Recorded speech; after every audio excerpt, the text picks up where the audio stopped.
بسم اللہ الرحمن الرحیم۔ حضرت عیسیٰ علیہ السلام کا نزول کے سلسلے میں اللہ کے رسول صلی اللہ علیہ وسلم کا حدیث شریف ہے، اور اس حدیث شریف کو زیادہ سے زیادہ شیئر کیجیے اور لوگوں کو سننے کا موقع دیجیے۔ تو حدیث شریف ہے، حضرت ابو طفیل حذیفہ رضی اللہ تعالیٰ عنہ سے روایت ہے کہ اللہ کے رسول صلی اللہ علیہ وسلم ہمارے پاس باہر سے تشریف لائے۔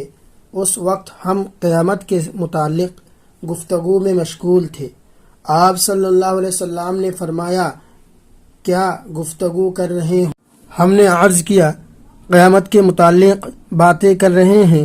آپ صلی اللہ علیہ وسلم نے فرمایا، قیامت اس وقت تک ہرگز نہیں آ سکتی جب تک کہ اس 10 علامت پہلے ظاہر نہ ہو جائے۔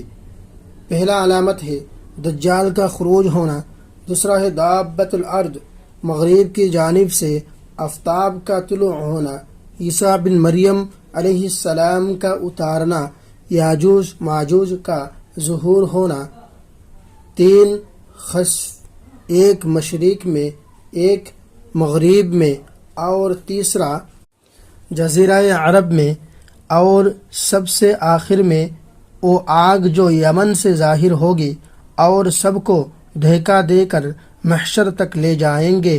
یہ حدیث شریف مسلم شریف میں ہے۔